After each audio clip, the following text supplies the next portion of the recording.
Thank you all for coming. It's a real privilege to be speaking to you today. Obviously on behalf of Sue Gardner, the chair of the Chartwell Charitable Trust and one of Squigler's co-founders, who unfortunately couldn't be here or stay for this week. So I hope you'll have me. I hope I do a good job presenting in her stead. My name is Megan Shaw. I'm the assistant manager for the Chartwell Trust. I'm based here in Wellington, actually, and I'm an art historian by training. I never considered myself particularly creative, at least in adulthood, until our Squigler program taught me to just start with a single mark and let go.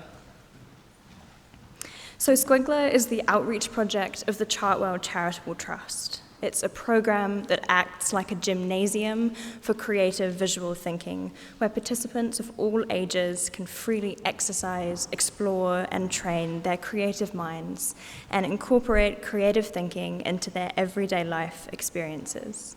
Squigler is all about hands-on, free-flow mark-making, and in the classroom, the aim is to leave behind judgment and pressure. One of our key messages is that there are no rights or wrongs, only the discovery of possibilities. Squigler focuses on non-judgmental creative expression because we know through neuroscience research that a freely generated, open-ended creative process strengthens creative connections in the brain. And it's important here to point out that Squigler doesn't seek meaning from recognizable images. We aren't aiming to reproduce or copy something that exists out there in the world. In fact, we seek, as we saw in the last presentation, to disrupt that familiarity and to start to generate afresh our own imagined world, in this case of marks. So for us, it's more about trusting and relaxing than defining or judging. And education has been a core interest for Squigler and the Chartwell Charitable Trust from day one.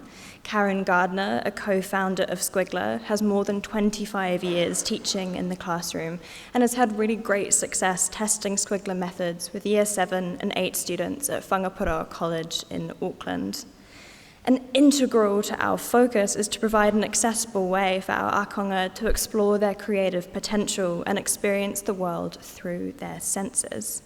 And we hope that they will become creatively agile through intention, intuition, improvisation, invention, and insight. Squigler encourages relaxing into a sense of mark-making that is just our own. And acknowledging the conference theme, Kamua Mamori, walking backwards into the future, I'd really like to acknowledge Squigler's founder, Robert Gardner, who's pictured on the left. Rob has spent most of his nearly 90 years making art, and especially in the last 50 years, connected to Rob's founding of the Chartwell Trust. He's been in an incredibly deep and sustained investigation into the visual arts.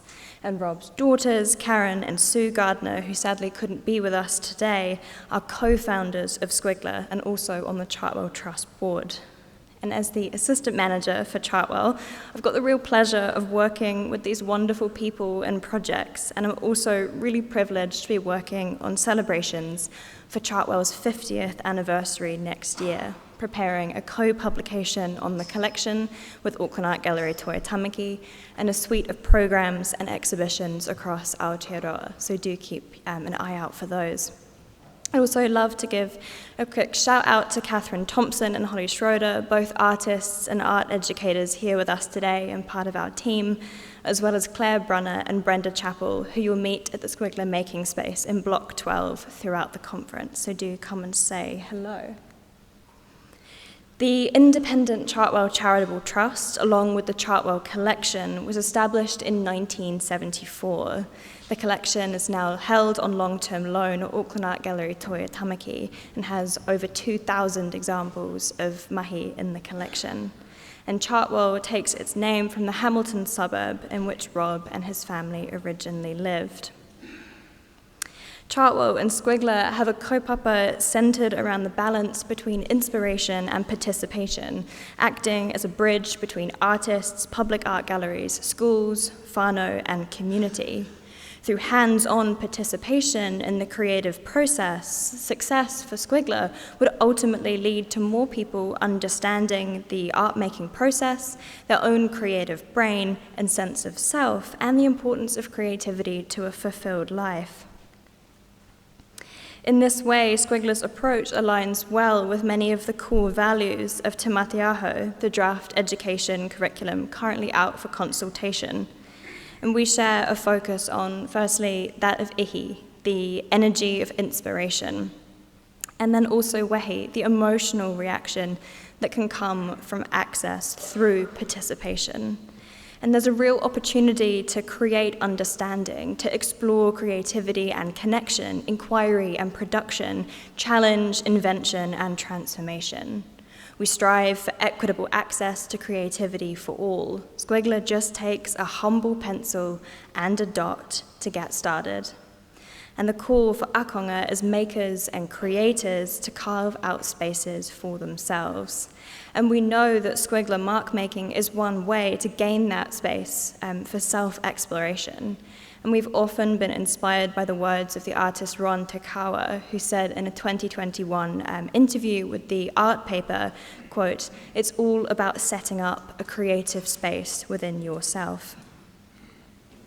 And Rob also once said to us, quote, "Every person is a special kind of artist, and the impulse to create can be nurtured in all of us."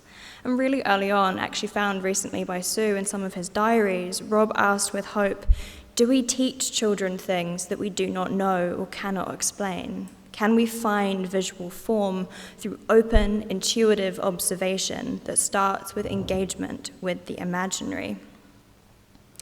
And with Squigler being capable of engaging with all ages, it works really well with young tamariki and rangatahi to older adults. It's a lifelong skill which can start in the classroom.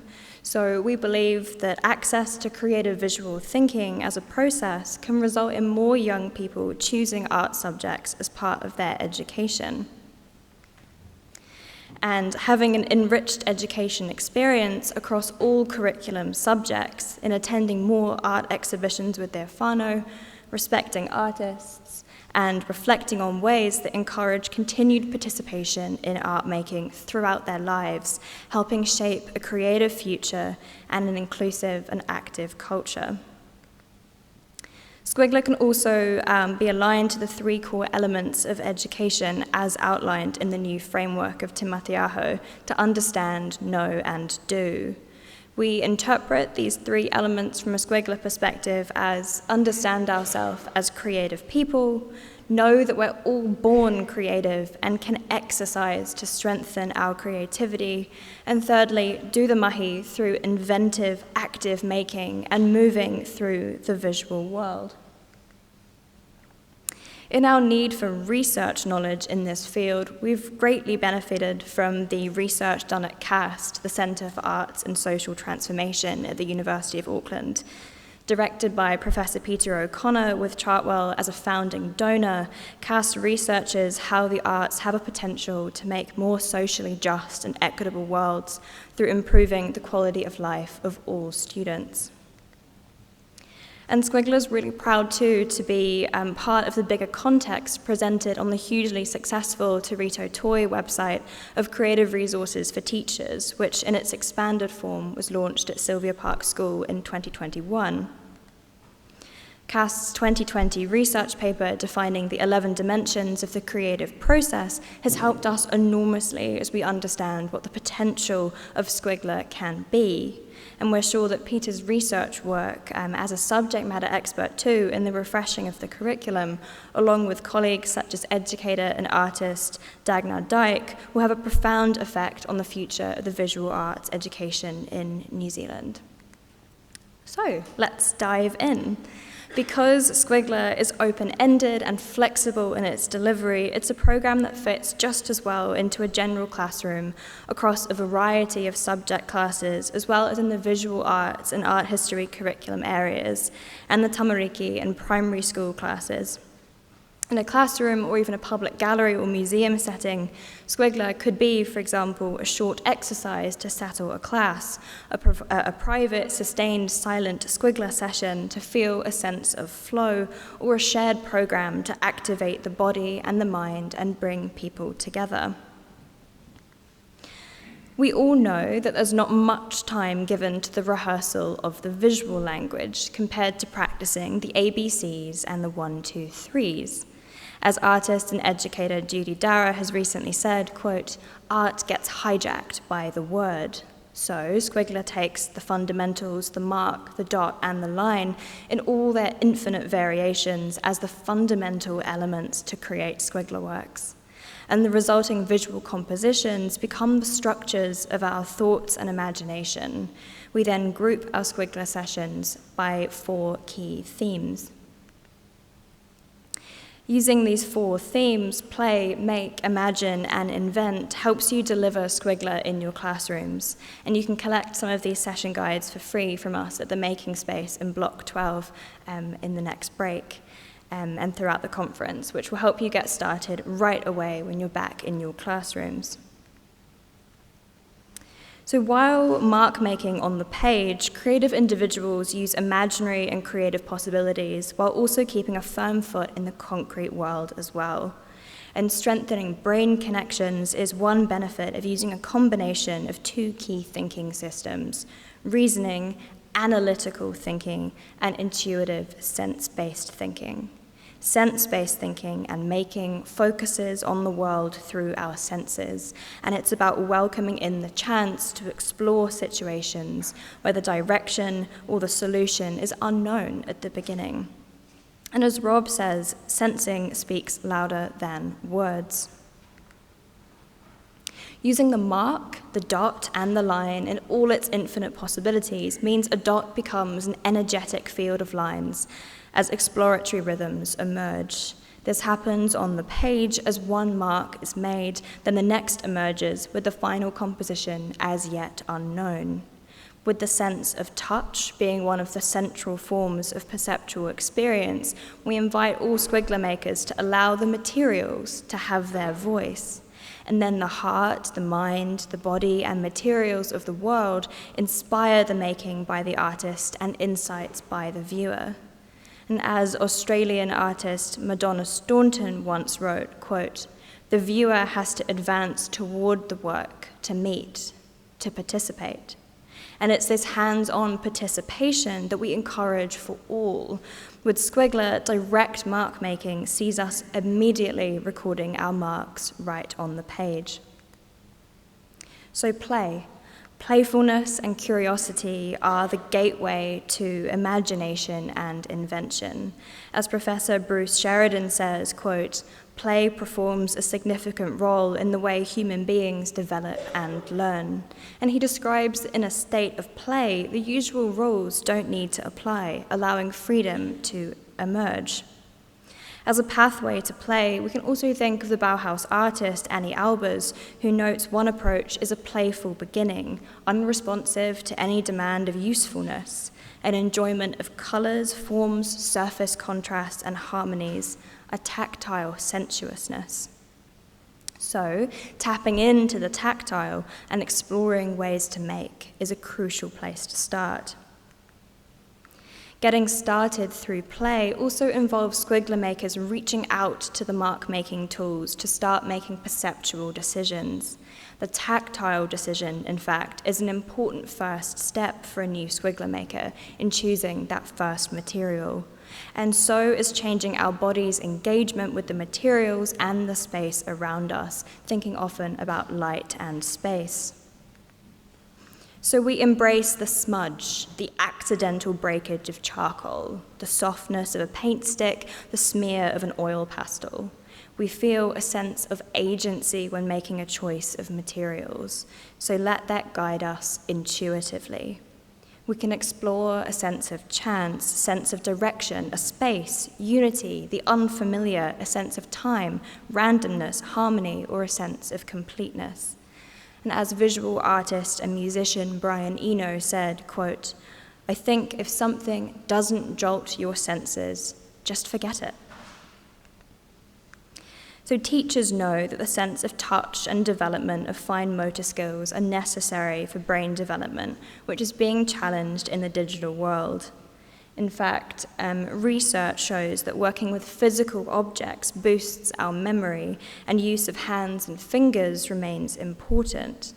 Professor Jo Boaler from Stanford University has highlighted this in her research about the importance of finger perception and its positive impact on maths achievement, noting the importance for the young brain to count on our fingers and the value that a musician's finger workings has in achievements in maths. So it's our advocacy that the fine motor skills of hands and fingers gained through mark making can also function like this. So Squigler Play warm-up exercises are all about stretching our mark-making skills, limbering up with materials, and asking ourselves, what if? What if I started like this? And it was really interesting to read that one of the big ideas in the draft refresh of the visual arts curriculum centered around this notion of generating and exploring a range of different starting points and processes. And certainly with Squigler, we see that first mark as something really special. We call it a starter mark. It acts as a given. It acts as a point of departure. When introducing Squigler to a new class group, it's common for some to feel a fear of the blank page, something I'm sure you've all experienced. So Squigler has developed techniques for getting over these barriers, releasing that tension, and letting go of the familiar things we turn to. Things like drawing an eye, a house, a love heart. These are often default images that people turn to, not allowing themselves to experiment afresh. And you can collect more information about how to generate starter marks when you pop into the Squigler making space in Block 12. And the sequence of making, trying new things and taking risks also becomes a cycle of generation, tension, relaxation, flow, and reflection. And that feels really good. And it's really common to feel a sense of joy as you relax into the process. The make theme is extending ways to get into a mark-making workout.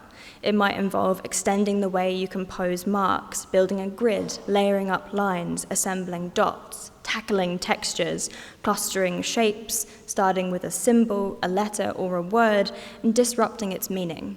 You might change your tools constantly, welcome in the accidental, work upside down, use both hands at once, or, we love this one, swapping to your non-dominant hand to break old habits.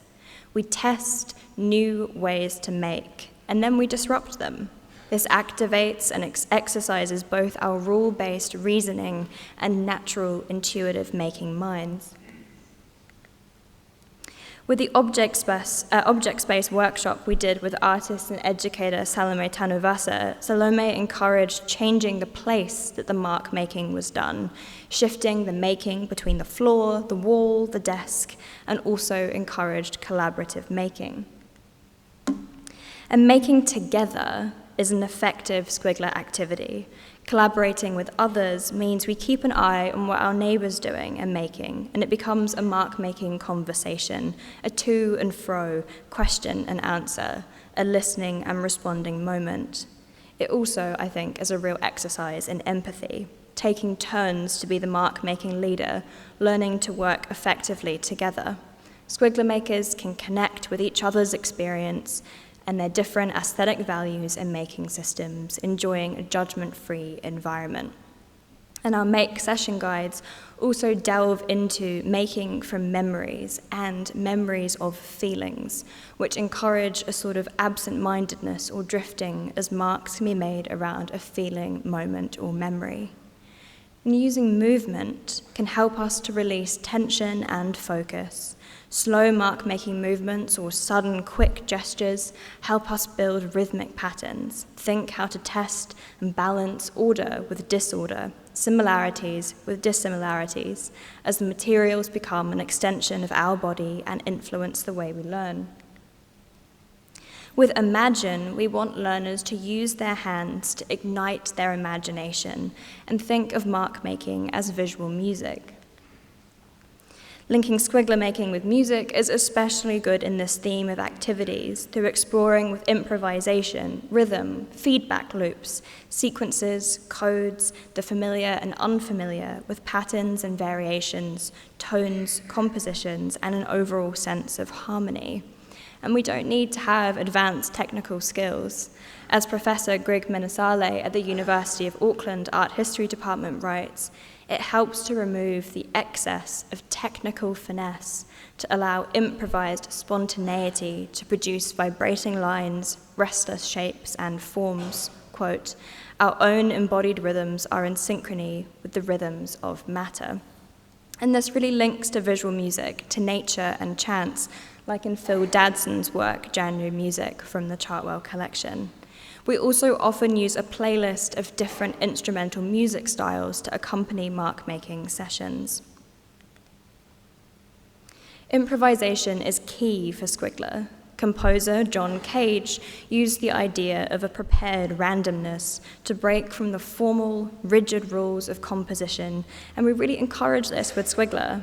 We've learned a lot from the research about the way experienced musicians create improvisational moments unconsciously as they overcome the need to think according to a rule before acting.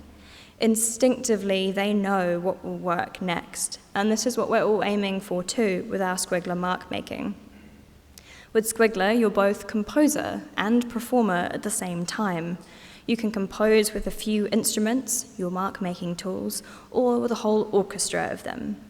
The page and the field of marks can be seen like an orchestral composition made of differing tones and sounds, and that's something reflected too in this work by Arise Katke, which we bought for the Chartwell collection just a couple years ago. Our Imagine theme also extends to a kind of dreaming with the eyes wide open. Look gently, look absent-mindedly, go lazy, feel with glimpses and sideway glances, feel with your eyes. You can flow between focused and unfocused wanderings with the marks you make. Quoting Greg Menesale once again, he said, mind wandering can often arise as a twilight zone between daydreaming and focused attentiveness.